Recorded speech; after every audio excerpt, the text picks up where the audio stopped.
Baik, sebelum kita masuk ke acara utama pada malam hari ini, sebaiknya kita berkenalan lebih jauh ahli kita pada malam hari ini, Dr. Yunia Setiawati, dokter spesialis kedokteran jiwa konsultan. Next slide. Oke, saya bacakan dulu sedikit dari CV Dr. Yunias. Jadi Dr. Yunias merupakan staf Departemen Ilmu Kedokteran Jiwa Divisi Psikiatri Anak dan Remaja RSUD Dr. Sutomo, Fakultas Kedokteran Universitas Airlangga, Surabaya, dengan riwayat pendidikan, menempuh pendidikan dokter umum di Universitas Brawijaya, kemudian pendidikan dokter spesialis, konsultan, serta dokter kesehatan masyarakat di Universitas Airlangga. Kemudian untuk pengalaman kerja saat ini juga sebagai staf medik ilmu kedokteran jiwa Fakultas Kedokteran Universitas Airlangga Rumah Sakit Umum Daerah Dr. Sutomo, serta praktek di Rumah Sakit Siloam Surabaya dan Rumah Sakit Mitra Keluarga Kenjeran. Untuk pengalaman pengabdian ini yang terbaru ya dok ya, diet gawai di Desa Sumberrejo tahun 2020 dan deteksi dini gangguan belajar di SD Surabaya tahun 2019. Next slide.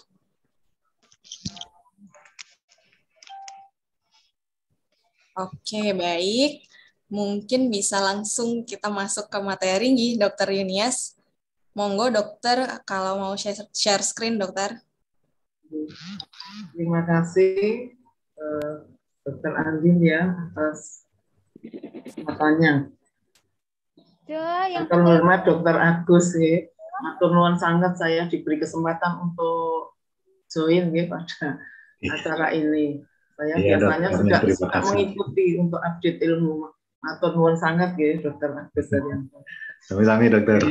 Biasanya kalau psikiatri itu kan dikenalnya hanya schizophrenia saja. Ada juga banyak kasus-kasus yang menarik Dr. Agus.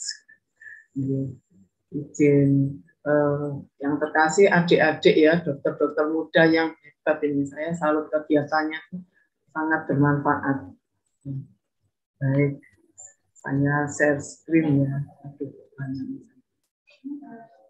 Izin share screen, apakah sudah tampak nih? Sampun dokter.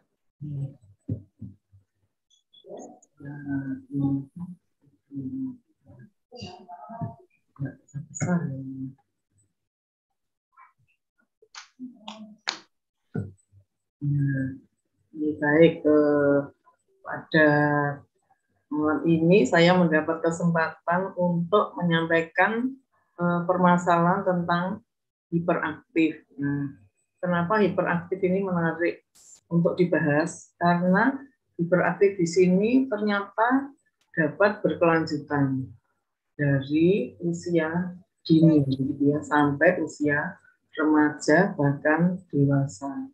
Nah, untuk itu kita perlu untuk bisa melakukan deteksi dini, terutama untuk adik-adik yang bertugas di daerah ya, karena banyak anak-anak yang di stigma dengan sebutan anak nakal, ya, kurang sopan santun, sehingga anak itu menjadi minder dan bahkan jatuh dalam kondisi cemas, depresi, bahkan dalam kondisi berat itu bisa jatuh dalam kondisi psikotik. Untuk itulah kita perlu untuk belajar bersama ini ya, bagaimana melakukan deteksi dini, terus kita mengupdate diagnosa dan tata laksana terkini dari hiperaktif.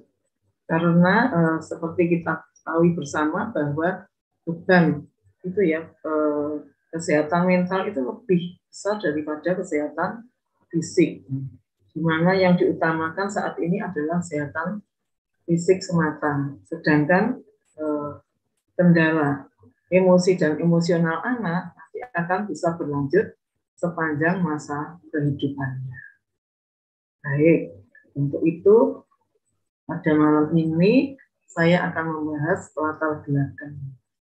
Kemudian kita mulai mengenal attention deficit hyperactivity disorder yang tadi disebutkan oleh Dr. Agus ya, kalau bahasa Indonesianya itu GPD. Terus bagaimana epidemiologinya, etiologinya, gejala klinis, bagaimana screeningnya ya, karena ternyata banyak sekali anak-anak usia sekolah dasar itu yang terdiagnosis dengan ADHD lewat screening-screening yang kami lakukan di sekolah dasar bekerjasama dengan Dinas Kesehatan Surabaya. Nah, yang terakhir yaitu tata pelaksana. Sebagai latar belakang, banyak sekali orang tua, guru, atau teman yang mengeluh tentang kondisi anak-anak usia sekolah dasar yang dikeluhkan dengan anak yang hiperaktif, on the go, jadi selalu siaga, tidak bisa diem, gitu ya. Kalau kata gurunya itu sering lupa. Nah, ini menimbulkan konflik antara orang tua dan guru. Orang tua itu merasa bahwa anaknya itu di rumah itu sudah bisa loh, tapi kok di sekolah tuh nilainya jelek. Nah, ini sering guru-guru disalahkan ya. Kok tidak bisa mendidik anaknya dengan baik, begitu ya.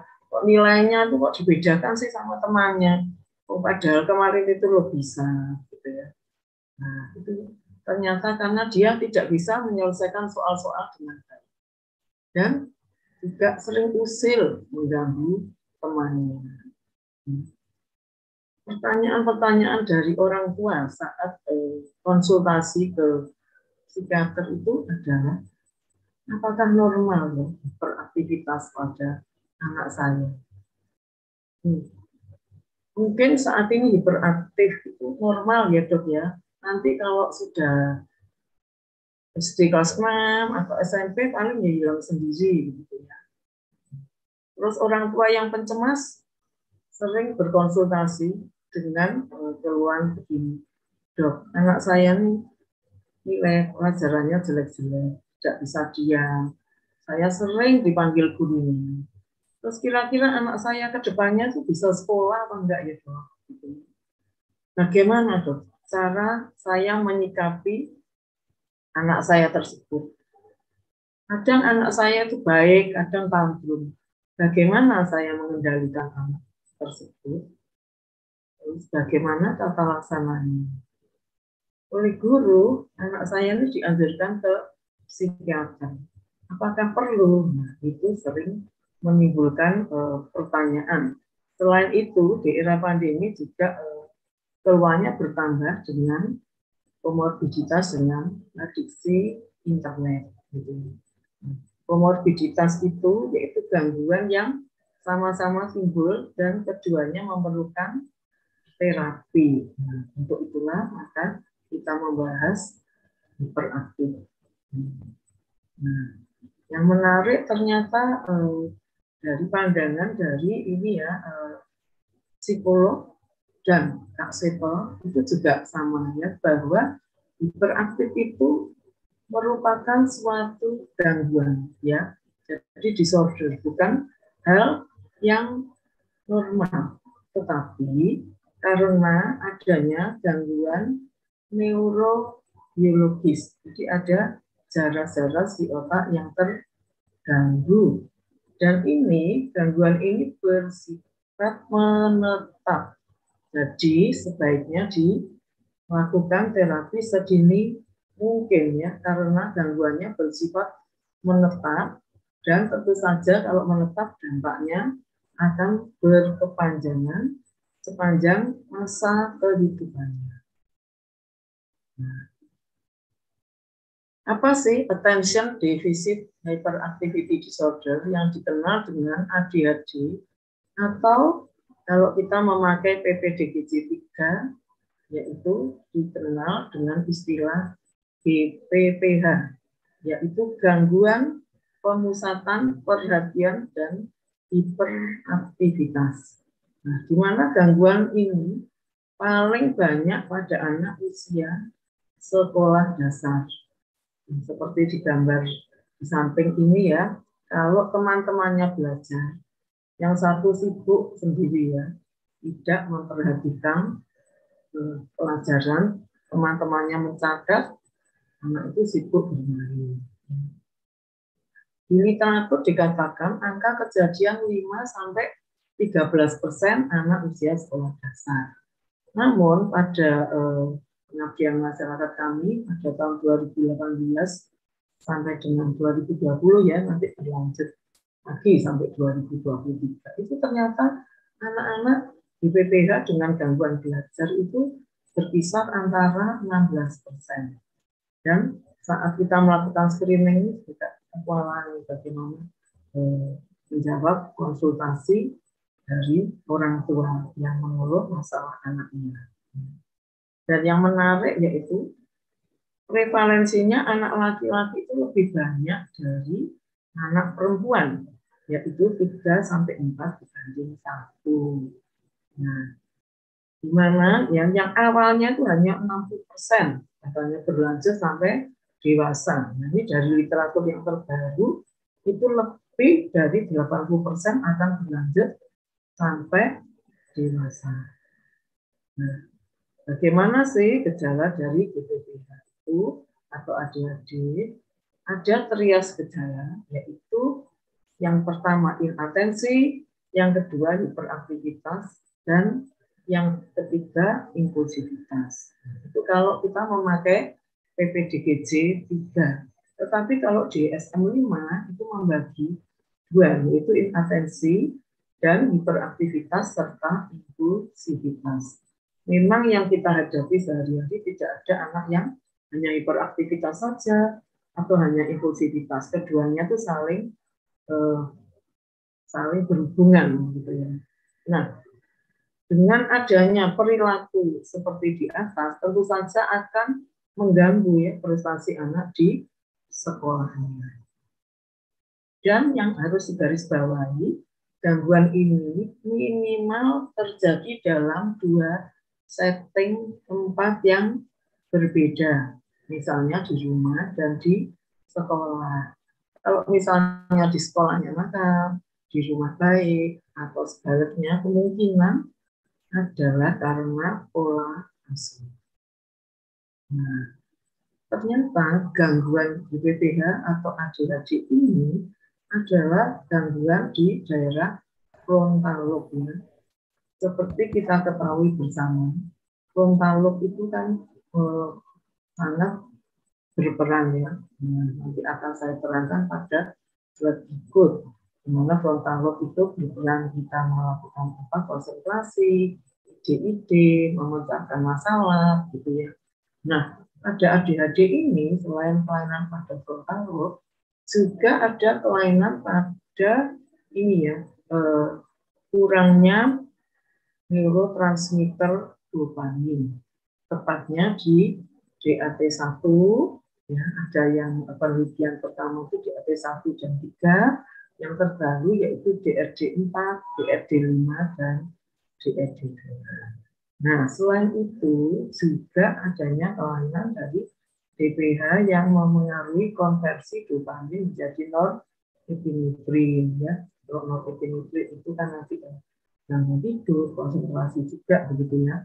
Nah, selain itu juga ada gangguan-gangguan di neurotransmitter yang lain yang terbaru dalam penelitian saya yaitu serotonin. Tidak ada gangguan dopamin dan norepinefrin itu juga menyebabkan disfungsi pada tolong di-mute ya, Anusia.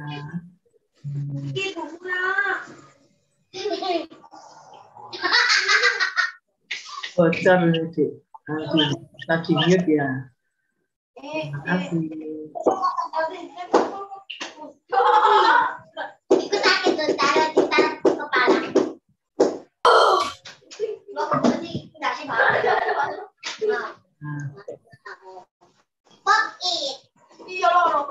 Tolong di-mute dulu semua. Bocor bisa di-mute ya, Anusia. Ya, terima kasih. Nah, secara lebih detail ya, jadi pengaruh ADHD itu ternyata terdapat pengaruh di prefrontal cortex, di mana prefrontal cortex ini berperan dalam fungsi eksekutif. Ya, itulah yang menyebabkan adanya gangguan impulsivitas, gangguan dalam meregulasi emosi, gangguan inatensi, dan kesulitan untuk melakukan problem solving. Jadi memecahkan masalah itu dia kesulitan. Selain itu ada sistem limbik. Nah, seperti kita ketahui bersama, sistem limbik itu fungsinya untuk mengatur emosi. Ya. Nah, inilah yang mendasari kenapa anak ADHD itu kalau diganggu sedikit marahnya berlebihan, terus tidak bisa diam, gitu ya, selalu bergerak untuk mendukung ya, restlessness itu berat terus ya, atau gangguan pada reticular activating system. Nah, ini sistem utama yang menyampaikan antara beberapa area di otak. Nah, ini nanti berperan dalam fungsi kenapa kok anak ADHD itu ada gangguan tidur dan mudah terdistraksi. Ya, kalau mendengar suara yang bocor tadi, mungkin kalau adik-adik yang enggak ADHD itu ya enggak apa-apa. Tapi kalau ADHD sangat terganggu. Dan reticular activating system ini juga nanti memengaruhi juga dalam hal ini ya, komorbid dengan adiksi internet.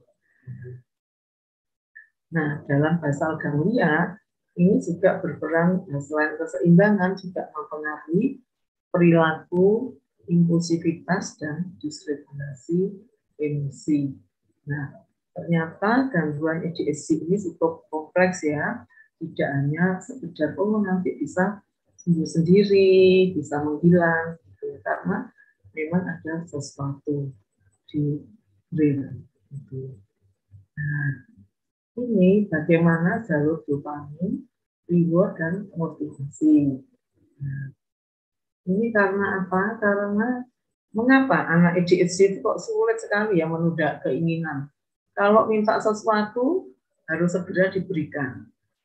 Kalau tidak diberikan maka dia akan marah, teriak-teriak, gitu ya, responnya berlebihan. Nah, inilah yang mendasari mengapa rentan terhadap adiksi, ya. Karena apa? Aktivitas dari nukleus akkumban itu menurun ya. Nah, reseptor D2, D3 tadi ya, terutama di pada diri juga menurun. Nah, sehingga ini yang mendasari kenapa terjadi gangguan inatensi, hiperaktivitas, dan impulsivitas. Nah, ternyata dalam pemeriksaan MRI-nya, anak ADHD itu mengalami penurunan ya, volume di otak itu mengalami penurunan dibandingkan dengan anak yang normal. Daerah frontal lobe, cerebellum, sensorimotor cortex itu terganggu. Nah, ini bagi adik-adik ya yang bertugas di daerah, kan kalau ini boleh ya memberikan resep mungkin nah, ini mungkin bisa kalau orang tua, beberapa orang tua juga enggan kalau anaknya diberi obat. Mungkin adik-adik bisa menjelaskan bahwa metilfenidat ini di sini ya bekerjanya di celah sinap, jadi dia menghambat reuptake dopamin, gitu ya. Jadi supaya dopaminnya itu cukup ya, sehingga anak-anak ADHD itu bisa berkonsentrasi. Ini bisa dijelaskan karena memang ada kekurangan dari dopamin. Kalau dulu itu ada obat namanya atomoxetin yang bekerja di norepinefrin, tetapi sekarang sudah tidak ada sayangnya. Sekarang pilihannya yaitu metilfenidat. Nah, ini trias gejala ADHD, yaitu inatensi, hiperaktivitas, dan impulsivitas. Dan yang harus digarisbawahi tadi minimal di 2 setting tempat yang berbeda. Bagaimanakah gejala inatensi ya? Inatensi itu sudah di Indonesia, memang inatensi. Jadi anak itu tidak memperhatikan atau kelihatannya memperhatikan, tetapi bingung gitu ya. Yang dikenal dengan istilah daydreaming. Ya, jadi melamun, bahasa Jawanya melamun, gitu ya. Atau ada yang memang tidak mendengarkan, mendengar ya tapi tidak mendengarkan, gitu ya. Jadi kalau ditanya coba diulang kembali itu dia akan lupa. Nah ini yang biasanya menimbulkan problem antara orang tua dan guru. Di rumah itu dokter bisa, masa kok di sekolah nggak bisa?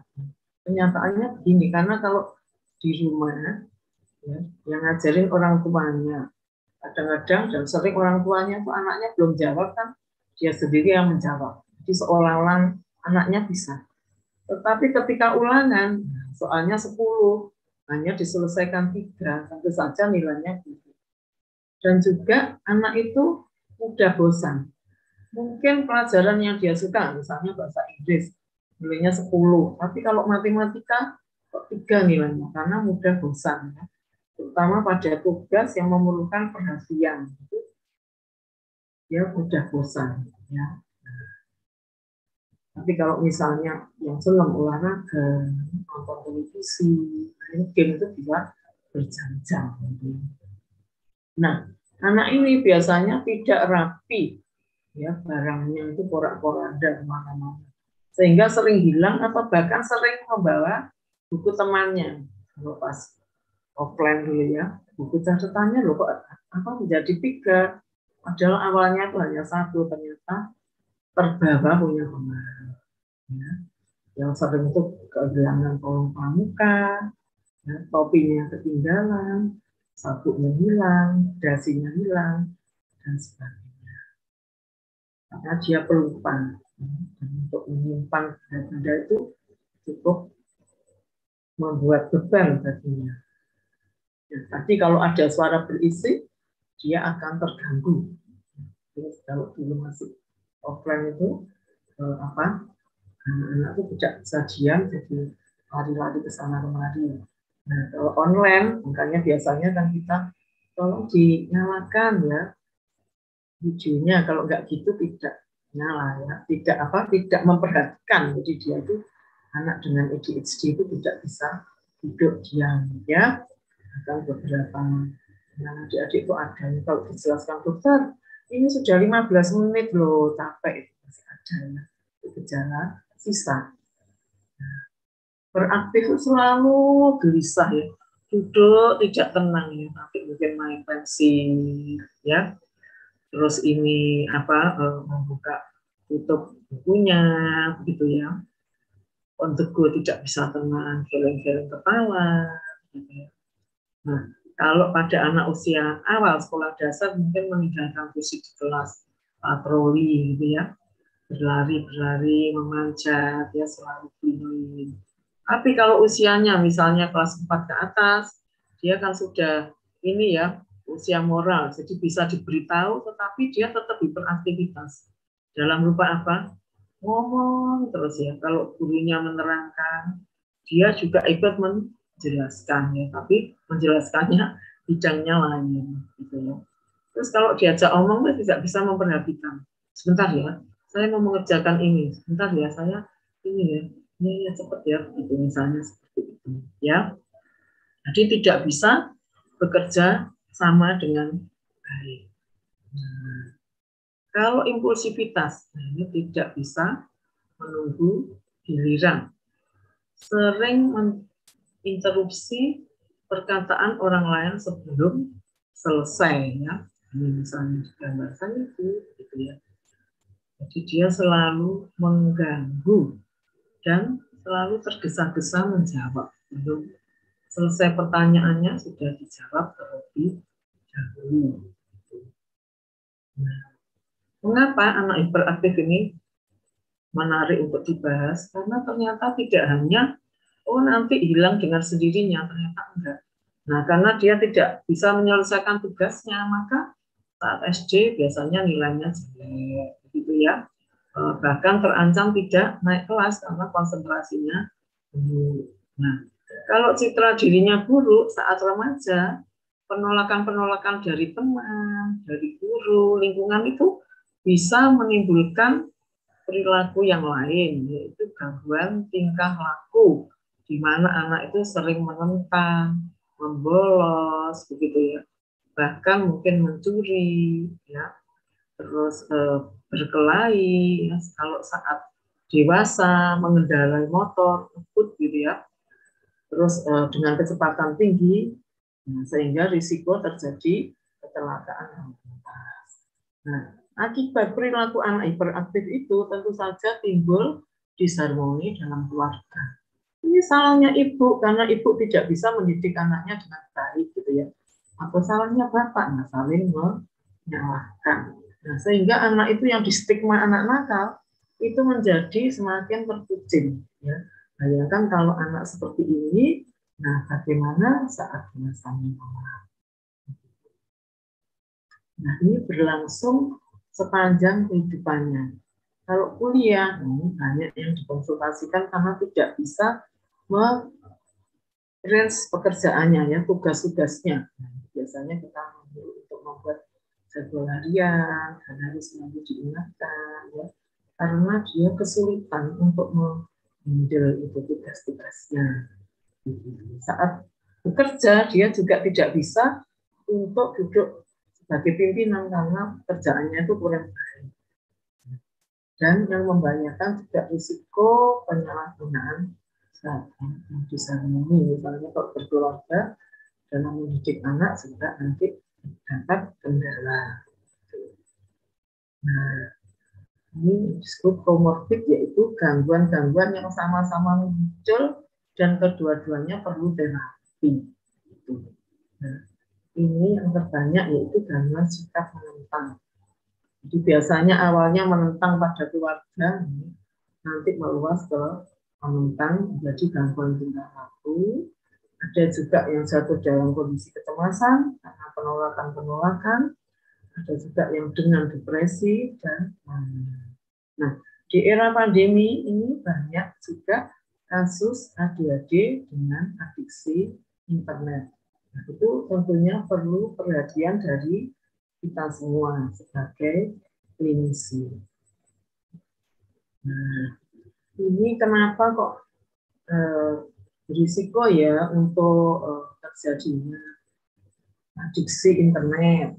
Di area-area mana yang pada adiksi internet yang terganggu, yaitu fungsi kognitif, fungsi eksekutif, pengambilan keputusan, pemrosesan emosional, memori, dan adanya konflik, karena adanya gangguan terutama pada visceral peripheral cortex dan area otak yang lain, vitamin dan juga amigdala, nucleus accumbens. Dan beberapa penelitian juga menyatakan adanya gangguan di insula, ya. Jadi cukup kompleks gangguan ini.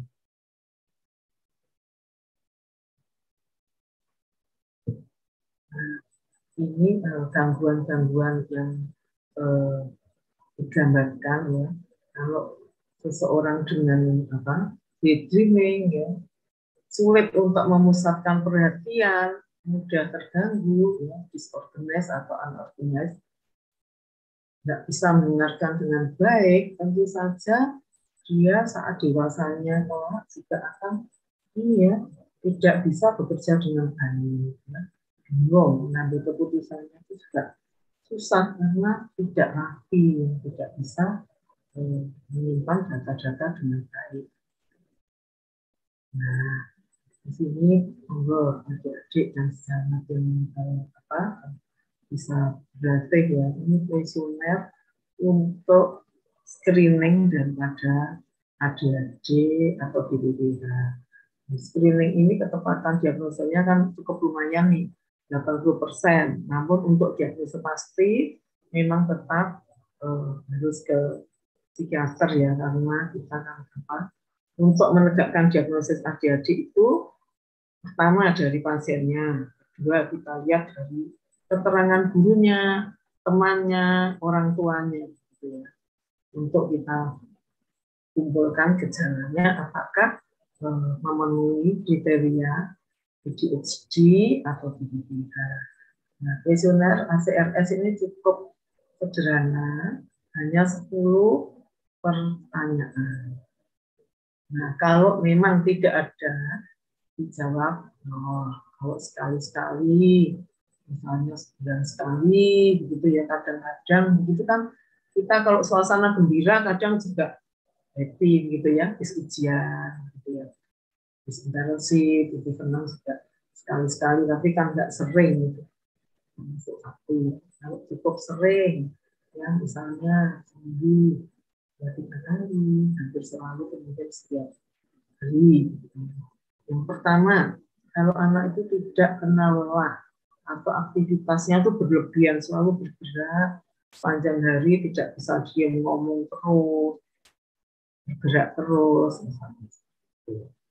Terus yang nomor 2, anak itu mudah menjadi gembira, impulsif, tidak bisa menunda keinginan tadi, ya. Selalu memotong pembicaraan orang lain. Yang ketiga, adakah perilaku mengganggu anak-anak atau teman-temannya? Yang keempat, anak itu gagal menyelesaikan kegiatan yang telah dimulai. Misalnya mencatat, itu apakah kalau mencatat itu sering nggak selesai, ya, temannya istirahat dia masih di kelas, misalnya. Atau tentang perhatiannya pendek, itu bermain tapi juga mudah bosan. Nah, yang kelima, selalu bergerak mengangkat badannya atau kepalanya bergerak ke kiri dan ke kanan secara terus menerus tanpa menolak.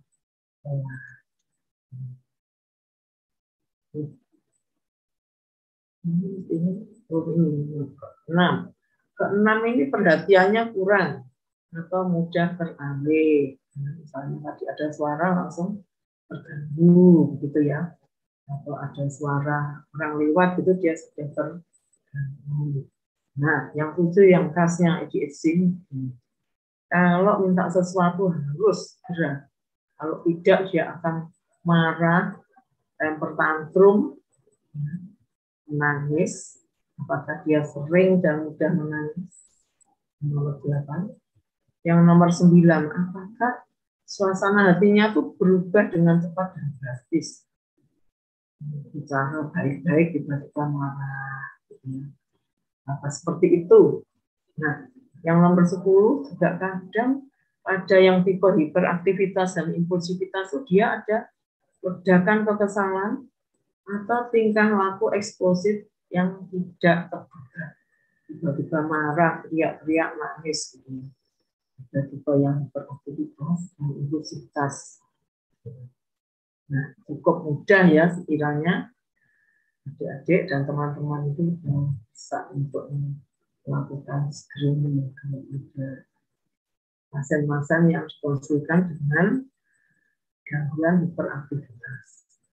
Nah, ADHD ini juga bisa menetap sampai usia dewasa. Oh ya, untuk yang tadi ya, cut off-nya 12 ya. Kalau lebih besar sama dengan 12 dari 10 pertanyaan ini, maka bisa diduga, ya, belum didiagnosis tapi diduga kecenderungan gejala ADHD atau IPPH.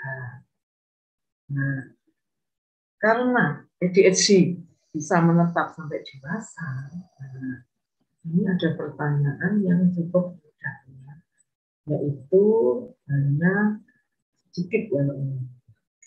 Ya, pertanyaannya juga cukup sederhana. Ya.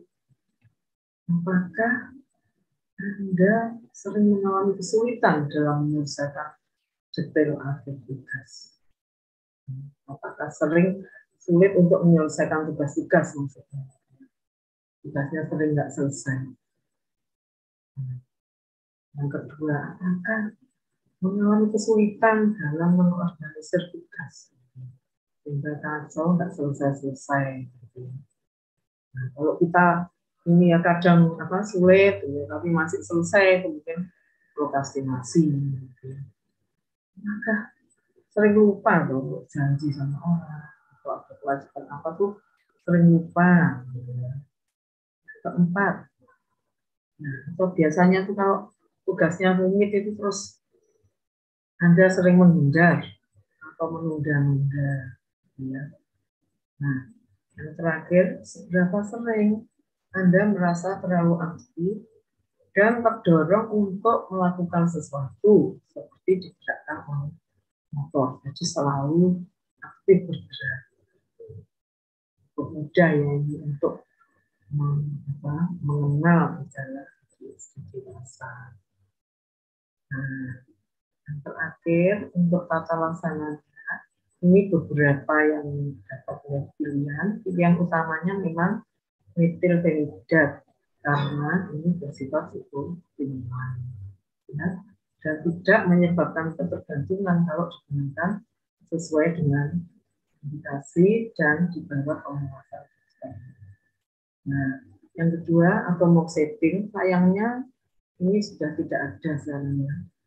Nah, yang ketiga kalau ada komorbid depresi mungkin bisa diberikan antidepresan, dan kalau marah-marah teriak-teriak berlebihan boleh diberikan anti-agitasi. Nah, untuk terapi non farmakoterapi kita bisa memberikan terapi perilaku. Nah, kemudian remedial teaching. Remedial teaching itu yaitu sekolah ini gitu ya. Jadi 6 anak dengan kasus yang serupa itu dilakukan terapi dengan cara belajar bersama supaya anak-anak itu dilatih sebelum nanti ke kelas yang besar ya, supaya dia bisa konsentrasi. Nah, kalau anaknya sudah usia 7 tahun ke atas, bisa dilakukan terapi kognitif dan perilaku. Selain itu, tak kalah pentingnya yaitu kita lakukan edukasi keluarga. Nah, selain itu banyak juga terapi yang lain, misalnya parent training atau terapi berbasis sekolah, ya. Terus juga sensori integrasi, selain terapi-terapi.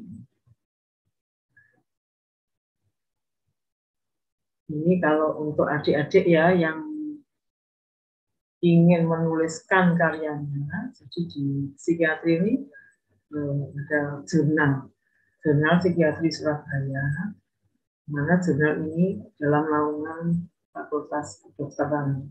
Monggo adik-adik yang ingin menuliskan karyanya ya, yang melakukan penelitian, ya, menulis literatur review itu bisa menuliskan di sini, dan ini free adik-adik ya, tidak adik-adik dan teman-teman tidak gunakan biaya. Bisa bermanfaat ya. Dan monggo ini ada bulan Maret ini nanti kami Departemen Psikiatri akan mengadakan ini ya kongres ICAPS ya. Nah, salah satunya yaitu dalam terapi gangguan tingkah laku, yaitu modifikasi perilaku, karena tidak cukup waktunya kalau diterangkan di saat ini. Nah, sekian penyajian dari saya. Semoga bermanfaat. Mohon maaf kalau ada yang kurang jelas ya. Nanti bisa ditanyakan pada waktu diskusi. Sekian dan terima kasih. Saya kembalikan ke Mbak Andi. Baik, terima kasih banyak Dr. Yunias atas materi yang sangat ini ya Dok, sangat menambah ilmu Dokter. Banyak sekali yang sebelumnya mungkin kita belum tahu detailnya seperti apa, tapi alhamdulillah dijelaskan oleh Dr. Yunias. Oke, mungkin kita langsung masuk ke sesi tanya jawab. Saya bacakan langsung ya Dok, dari kolom chat ini sudah cukup banyak Dok pertanyaannya. Mungkin saya bacakan beberapa. Baik, yang pertama dari Sonia F. di Palembang. Selamat malam dokter, kapan kita harus mulai berpikir bahwa anak dengan gangguan hiperaktif mulai harus diberikan bantuan medikamentosa? Apakah pengobatan tersebut bersifat long life treatment? Ataukah boleh dilakukan tapering off berkala hingga lepas obat jika gejala berkurang? Mohon asupan dokter terkait anggapan Sebagian kecil masyarakat yang menganggap bahwa obat menimbulkan ketergantungan dan menghambat pertumbuhan anak. Apakah hal tersebut benar? Monggo dokter, mungkin langsung dijawab. Terima kasih pertanyaannya.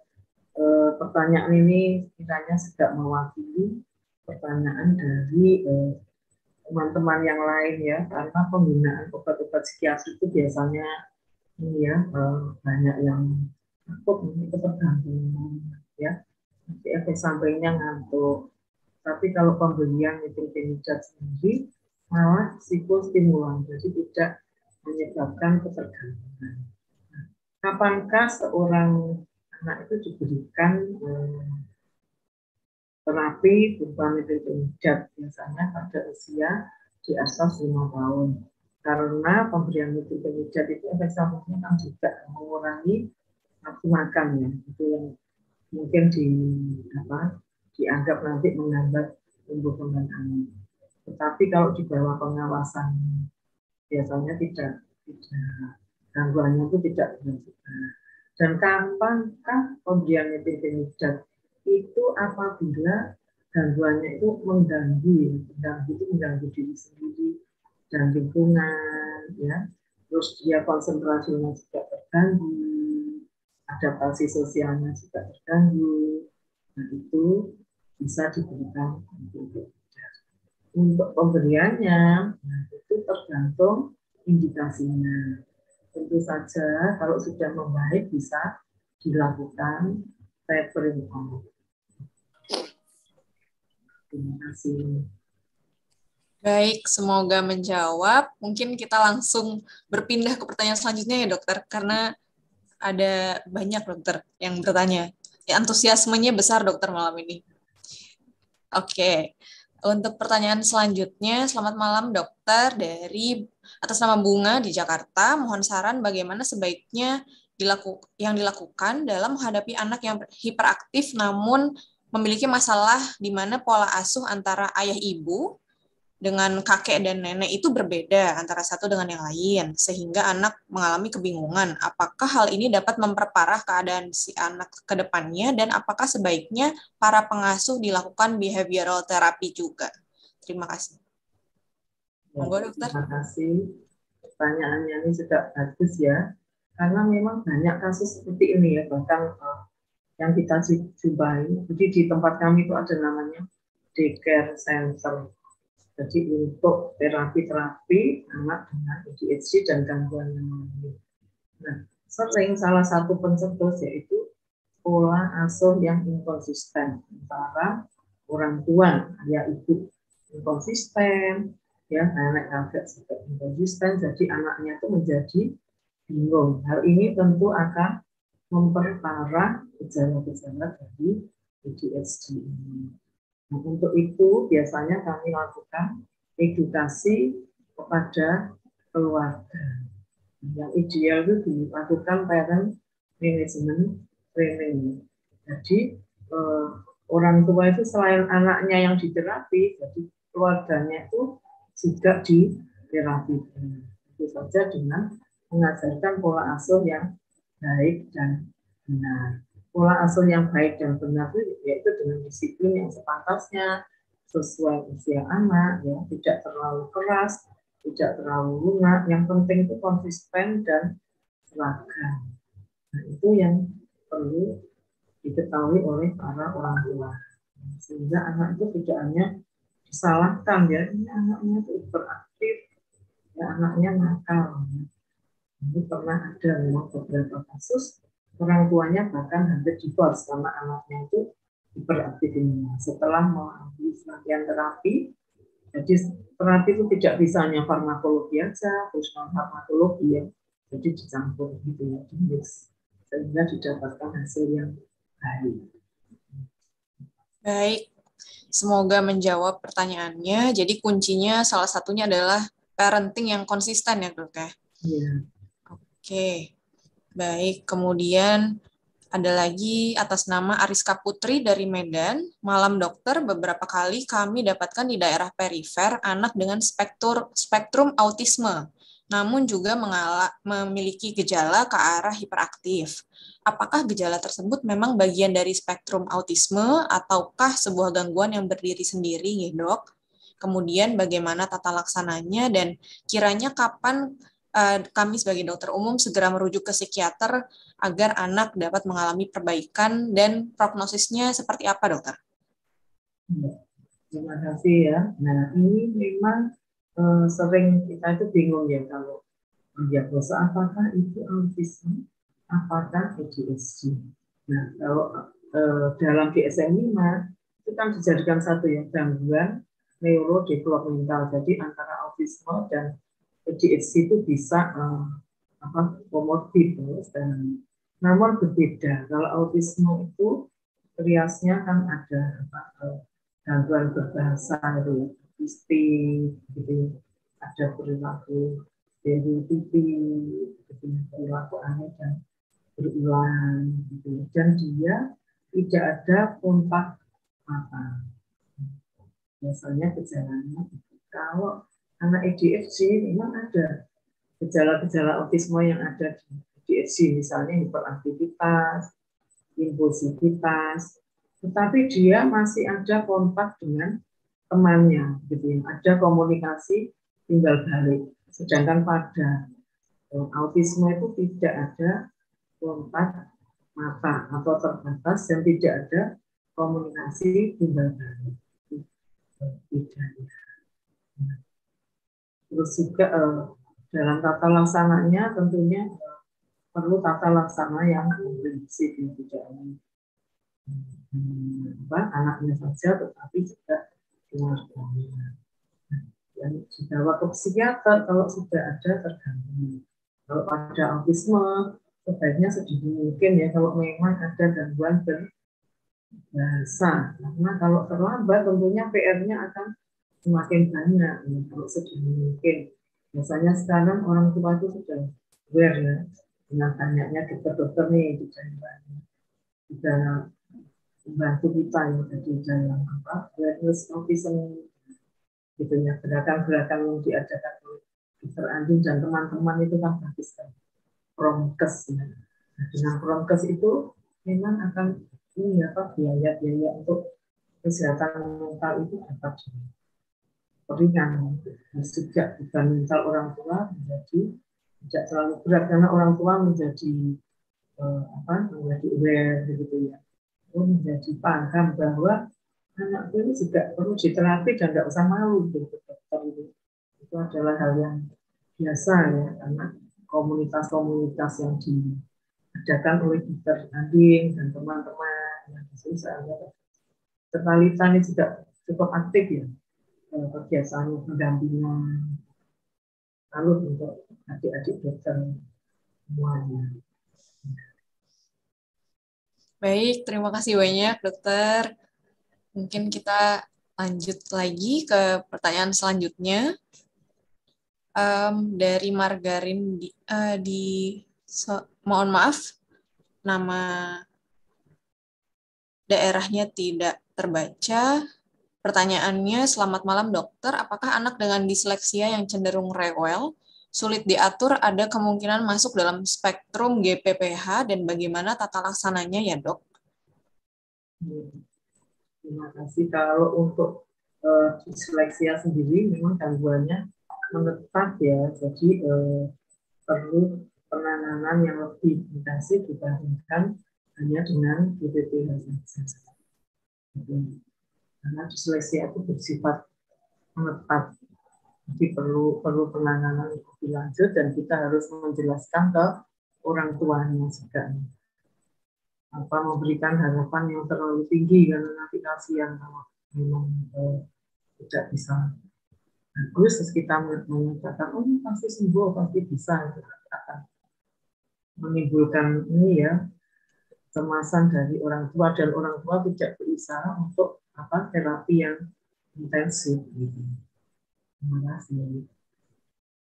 Baik, terima kasih dokter. Ada lagi pertanyaan dok terkait tadi yang disebutkan sedikit mengenai adiksi internet dok. Ya.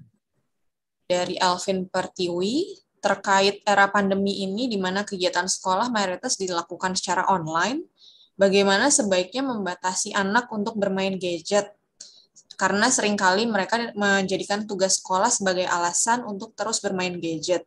Bahkan kemudian muncul tantrum jika dilarang. Monggo, dokter. Iya. Nah, jadi di sini juga nih ada nih beberapa expertnya yang adiksi internet nih. Saya juga senang menulis, jadi saya pernah menulis dengan dokter Ina Dewi, dengan dokter Fitriarito juga. Nah, Ibu ini juga pengamat anak dan remaja. Terima kasih Ibu Sandrini atas rawuhnya ya. Jadi pada penanganan adiksi internet itu perlu pendampingan dari orang tua dan juga disiplin dari orang tua untuk supaya anaknya itu tidak sampai ke adiksi internet. Jadi orang tua juga disiplin menanamkan disiplin dengan pembatasan. Misalnya kalau anak di bawah 5 tahun itu kan sebaiknya itu main game itu mungkin setengah jam ya. Kalau SD itu 1 jam. Kalau SMP itu 2 jam tapi tidak terus menerus. Nah, untuk penanganannya ada juga pendampingan di mana orang tuanya itu bisa dalam bentuk co-viewing atau dengan deskripsi. Sehingga dengan disiplin tersebut maka anak-anak itu bisa dikendalikan. Tentunya orang tua juga harus sebagai role model yang baik. Karena anak-anak tidak boleh main HP, tapi dia sendiri WhatsApp-an dengan teman-temannya. Jadi ada jam-jam bebas internet. Karena kita juga tidak mungkin ya kalau tidak terpapar internet sama sekali. Internet juga memudahkan kita kan dalam kerja, dalam mencari literatur dan sebagainya. Terima kasih. Baik, terima kasih banyak dokter. Apakah sudah menjawab dari pertanyaannya? Semoga sudah menjawab, Yi. Kemudian saya lanjutkan lagi, dokter. Untuk selanjutnya yaitu dari Sarlin Jones, dari Kupang. Dokter, apakah ada anak dengan gangguan pemusatan perhatian yang berlarut akan mempengaruhi optimalisasi tumbuh kembang anak jika dibandingkan dengan anak usia sebayanya yang normal? Dan kemudian apakah asupan nutrisi yang sebaiknya diberikan dan apa yang mungkin sebaiknya dihindari terhadap populasi anak dengan ADHD? Terima kasih. Jadi akibat anak dengan ADHD dengan gejala inatensi, hiperaktif, dan impulsivitas tadi tentu saja tumbuh kembangnya akan berbeda ya. Jadi secara emosional dia juga belum matang ya karena impulsivitasnya. Jadi menyebabkan dia misalnya umurnya 12 tahun, tetapi kecerdasan emosionalnya itu masih seperti anak 5 tahun. Itu yang menghambat dalam pergaulan dengan teman-temannya. Ya. Untuk diet itu sendiri masih kontroversi dan perlu penelitian lebih lanjut. Nah, karena diet itu bersifat individual, jadi kita cari ya, karena penyebabnya ADHD sendiri sampai saat ini kan belum jelas. Jadi untuk diet bersifat individual. Kalau memang ada alergi, ya kita berikan diet misalnya yang rendah kasih dan gluten seperti dietnya autism itu juga ini yang perlu penelitian. Terima kasih. Baik, mungkin apakah sudah menjawab atau mungkin ada komentar atau tambahan dari terutama yang memberikan pertanyaan atas nama Sarlin Jones dari Kupang?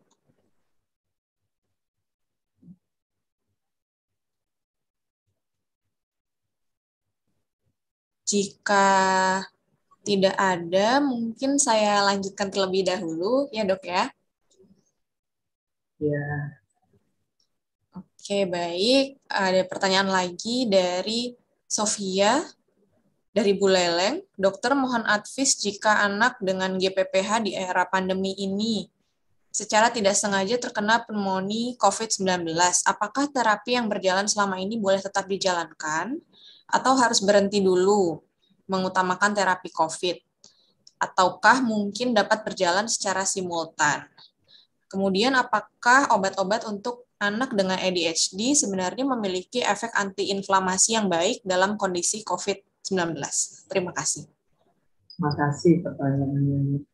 Jadi pengobatan daripada ADHD sendiri kan ada farmakologi dan non-farmakologi. Jadi kita lihat seberapa besar gangguannya itu. Kalau sekiranya memerlukan terapi, ya kita berikan. Sama tentunya dengan jeda waktu begitu ya. Nah, untuk kalau memang dia tidak membutuhkan farmakoterapi dan ADHD-nya, nah, maka kan tidak selalu kita memberikan farmakoterapi pada anak ADHD. Nah, tujuannya kan juga untuk terapi itu tujuannya kan untuk meniadakan perilaku yang buruk, meniadakan atau mengurangi, tidak meningkatkan konsentrasi. Nah, kalau tidak diperlukan, bisa di stop terlebih dahulu. Kalau memang diperlukan untuk antiinflamasi, sepanjang saya tahu adalah antidepresan, bisa untuk sebagai antiinflamasi dalam terapi pneumonia COVID. Untuk metilfenidar saya belum merasa. Terima kasih. Baik, dari Sofia, apakah sudah menjawab pertanyaannya? Atau mungkin ada tanggapan? Silakan. Atau mungkin dari peserta lain ada tanggapan terkait pertanyaan yang baru saja dijawab, mungkin bisa saling berdiskusi.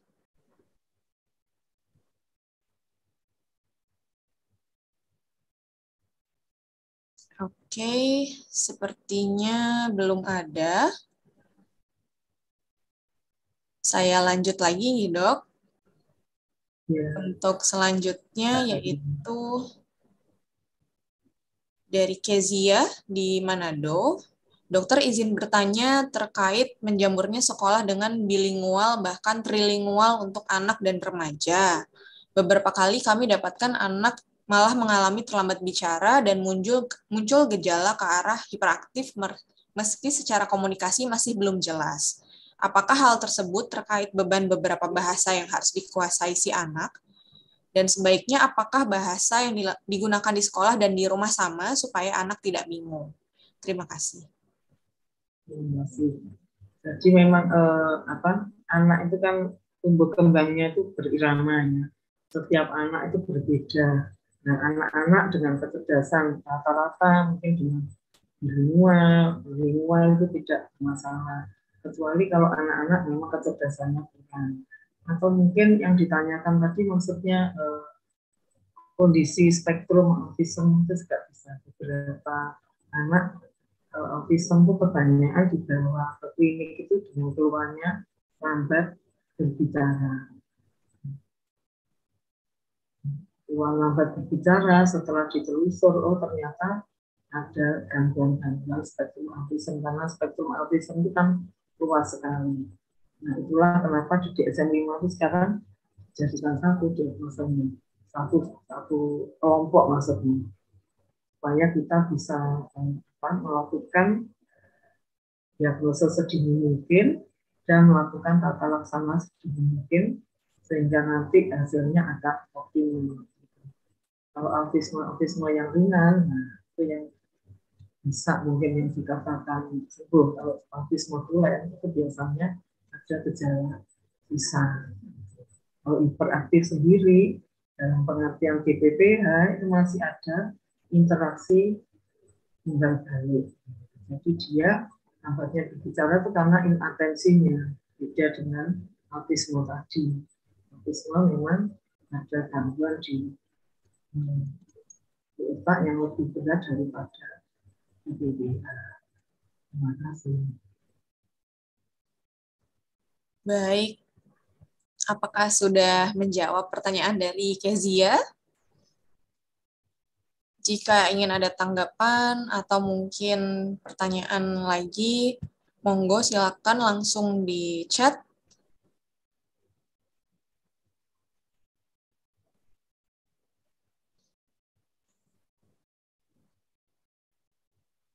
Oke, untuk saat ini sepertinya belum ada.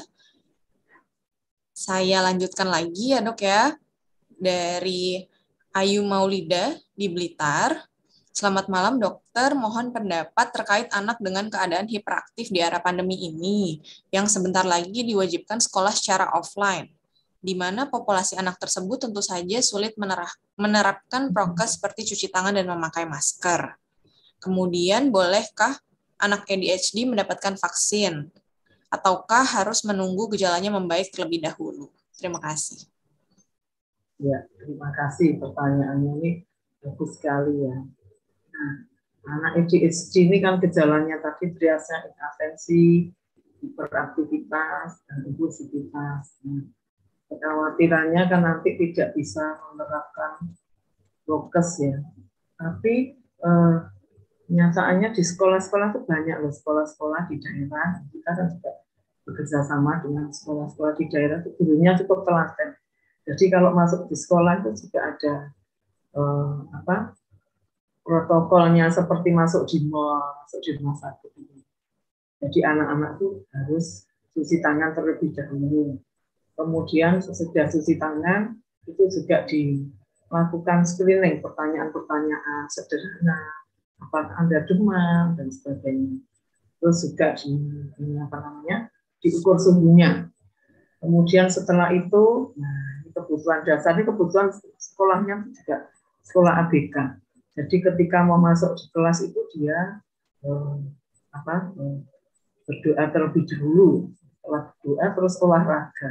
Nah, kalau salah satu terapinya anak-anak ABK khususnya hiperaktif ini kan dengan olahraga ya. Nah, dengan itu dia dapat meningkatkan konsentrasinya. Nah, sehingga itu juga merupakan salah satu terapi. Saya bersama Dr. Nyoman itu juga menciptakan senam saniman juga efektif untuk terapi anak ADHD. Cuma bedanya kalau ADHD ini kita mengingatkannya berulang-ulang. Kalau anak biasa itu kan sekali sudah. Nah, jadi sekiranya nggak apa-apa kalau anak ADHD itu sekolah walaupun di era pandemi. Nah, salah satu sekolah yang ini gurunya cukup kreatif itu yaitu menciptakan kelas namanya Navikor, jadi anti virus corona. Jadi salut kepada guru-guru di daerah itu cukup bagus. Karena di sana tuh internet juga terbatas, jadi dia sistemnya itu dibagi kelas kecil-kecil, kemudian diajarkan untuk anak-anak dengan membaca buku kelas-kelas. Tentunya karena sering berkonsultasi dan bekerja sama. Jadi anak yang ADHD itu diberi tugas, misalnya membagikan kertas, ya, mengabsen teman-temannya. Jadi dia perhatian yang mudah teralih itu bisa diatasi dengan terapi perilaku itu tadi. Apalagi tadi Dokter Andin pertanyaan selain boleh sekolah di era pandemi, terus apalagi tentang vaksin dok. Oh iya, mengenai vaksin, iya, vaksin itu tidak ada kontraindikasi ya kalau di bidang psikiatri. Untuk obat-obat ini sekiranya tidak, kecuali kalau mungkin maksudnya anaknya tantrum gitu ya, takutnya nanti bagaimana. Tetapi kalau anak ADHD itu tidak sampai marah, merusak gitu, enggak. Dia hanya usir, mengganggu teman, tidak bisa diam gitu ya. Tetapi beda dengan gangguan bipolar atau psikotik yang merusak gitu. Jadi cukup aman. Anak ini bisa diberitahu, terutama kalau dengan tokoh yang dia kenal gitu, biasanya dia suka untuk. Dan kalau anak-anak usia sekolah dasar itu kan senang dipuji dengan pujian itu, nanti dia juga akan memberi apa kalau divaksin, karena ini kan untuk kesehatannya dia juga ya. Terima kasih. Baik, terima kasih banyak Dokter Yunias. Apakah mungkin pertanyaannya sudah terjawab secara lengkap ataukah ada yang ingin ditanyakan kembali? Atau mungkin ada tanggapan?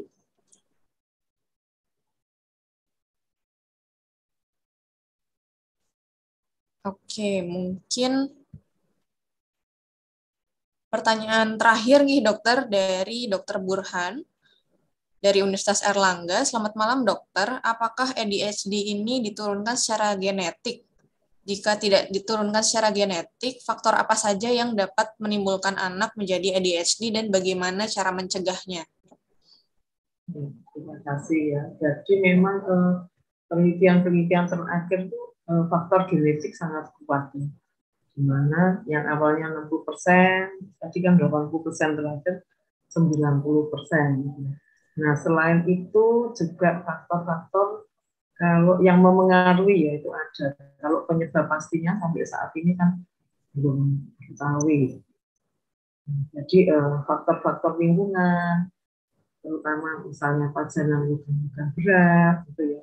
Juga pola asuh yang tidak konsisten tadi, atau pola asuh yang terlalu keras, itu juga akan memperparah gejala-gejala daripada ADHD. Jadi bukan sebagai penyebab, tapi memperparah gejala yang tidak ada. Gitu. Karena memang sampai saat ini perlu penelitian-penelitian yang lebih lanjut. Seperti misalnya yang dulu itu hanya dopamin ya. Oh ini fungsi dopamin, dopaminnya kurang. Ternyata setelah diteliti lebih lanjut berkaitan dengan norepinefrin. Nah, penelitian yang masih kontroversial yaitu mengenai serotonin. Itu menarik perhatian untuk diteliti. Nah, kemudian dalam penelitian saya terkait serotonin, ternyata memang serotonin itu juga ada erat hubungannya dengan apa namanya ADHD, di mana dapat menimbulkan komorbiditas depresi atau gangguan sikap menentang. Nah, ternyata memang kompleks ya faktor dari ADHD itu sendiri. Nah, monggo adik-adik kalau mau meneliti ya bisa cukup menarik ADHD. Baik, terima kasih banyak dokter. Mungkin kepada dokter Burhan sudah terjawab ataukah ada yang ingin ditanggapi?